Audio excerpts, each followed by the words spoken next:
friends, welcome back. Today we are doing a Victorian starter home for Elise Bloom, part of our 100 baby. She is a young adult now. She's part of the triplets, Elise, Faith, and Gabriel. So we will be doing houses for Faith and Gabriel as well in Strangerville. So they'll kind of probably all have like a little bit of a Victorian slash like country, I guess, Victorian horse ranch-ish kind of style. I don't know what you want to call that. So, but anyway, with this one, I did have kind of a picture I was going off of that showed a porch off to the side. The porch was the most difficult part of this. I literally remade this porch like 3 times. It was just such a chore to try to get the porch to actually sit properly so that it looked correct compared to like the entry and yeah, just the whole thing. So I feel like these kind of porches that have like the bay window, I guess is what you would call it, they are the most difficult kind of porches that I have to do. So, but anyway, I went ahead and did this porch. I decided since Elise likes yellow, we're gonna go with a yellow and brick sort of a theme. So the house itself will be brick, but a lot of the accents are gonna be yellow inside the house, outside the house. I also, once again, used a whole bunch of debug stuff. So remember, if you download this, put your move objects on,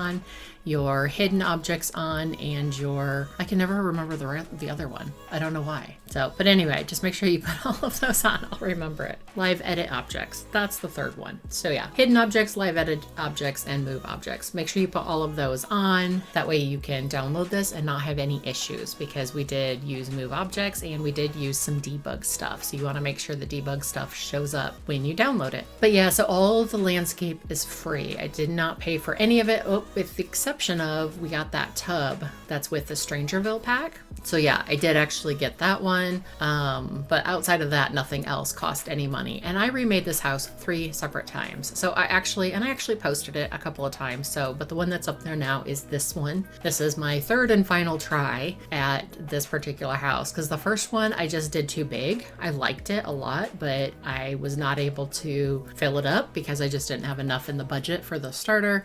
And then the second time I tried it, I felt like the one part of the house just didn't match the other side of the house. So I gave it a good old 3rd try. And this time I feel like I got a house plan that I actually like. So, which is good. It actually, thankfully, since I had done it a couple times, it went a lot smoother this last time. So it ends up being a 2-bedroom, or in her case, we use it as an office. So, but you can use the 2nd bedroom for whatever you want to. And initially I was thinking to make the 2nd bedroom in the back like bigger, but at some point I decided to give that extra space to the kitchen dining area. That way we could have them go out the back without having to add extra square foot to the house, because the way I was laying it out here, it was gonna make me have to add like a little extra to the kitchen, which then of course ups the cost of it. So by moving that little bit over and making that room smaller and the kitchen a little bit bigger, I was able to actually save quite a bit of money on adding the extra square feet to it. Yeah. I did use the Strangerville, that little window on top of the roof. I really liked that. So of course, that depicted what color the roof was going to be.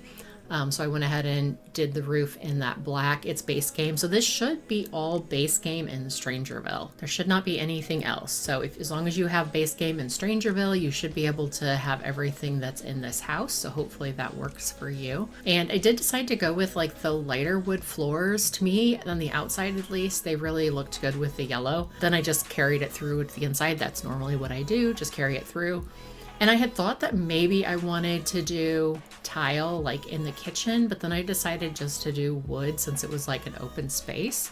I just decided to leave it all wood and just do tile in the bathroom. I did add the little back porch on the back as well. That way they can get out the front or they can get out the back. I kind of like that. I like the Sims to be able to go out either way. And I put the trash can back there, like the exterior trash can out there on the back porch. Yeah, the master bedroom ended up being like a tad bit smaller than I normally like. I normally like them to be like a little bit bigger, but it worked out okay. Like everything fit in there okay, so it wasn't really a problem. It just definitely, the rooms were a tad bit small, but I think that's okay.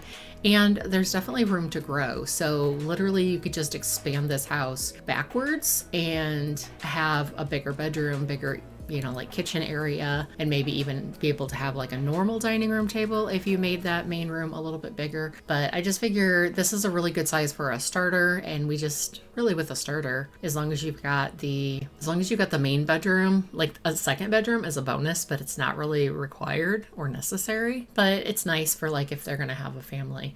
So I was trying to get like a computer, that Strangerville computer, but I was not able to get that. We have Elise joining the teacher career. So, but is appliance whiz is her actual aspiration. And I think when I typed it out and put it like up on the gallery, I think I said small appliance expert, but appliance whiz is actually the aspiration that she's got. And you know what, and I'm thinking that I actually forgot to put an appliance, but that actually comes from that pack that we got all those small appliances with, and all that stuff is super expensive. So I did not end up using that, and I really just wanted to have like two base game in one pack. I didn't want to add an extra pack in there this time. That'll be something that we work towards as she starts getting her paychecks, getting the appliances so that she can do that appliance whiz aspiration, because that'll be good. We did have a fireplace, and I was able to actually put a TV.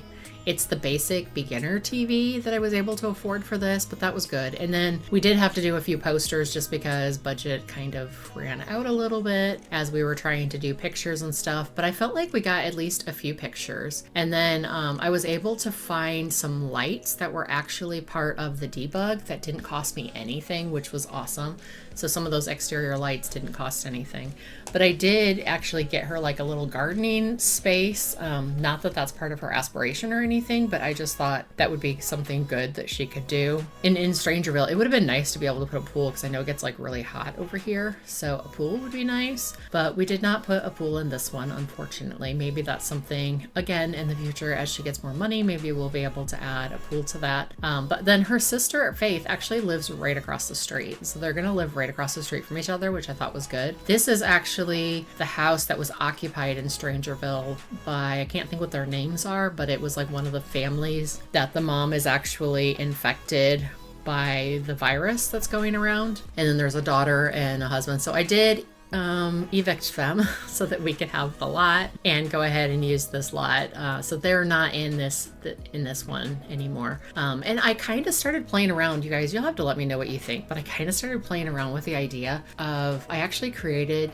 my own save file just for these 100 baby houses. And I was thinking that maybe by the time I get done making all of the 100 baby houses, all of their individual starters that they're having, and who knows what other houses I'll be making through this whole thing, that I might have like a whole world filled up with houses. So I started a save file that I just keep adding to. So you guys will have to let me know if you think that's a good idea, a bad idea, if that would be something even interesting. But I just thought as many houses as I'm making with this gameplay that I'm doing, that I could probably make a lot of houses for the world. There'd just be a lot of starter ones. There's going to be not quite 100 because some people will share, but there's going to be a lot of starter houses. So it'll kind of be a very starter friendly save file. But anyway, you guys will have to let me know if you think that's a good idea or not. I'm not sure. It just kind of came to me and I thought, well, maybe that would be something interesting, but I don't know. Maybe not. But anyway, I will let you guys go. Thank you so much for joining me, and have an awesome day, and I'll see you next time. Bye.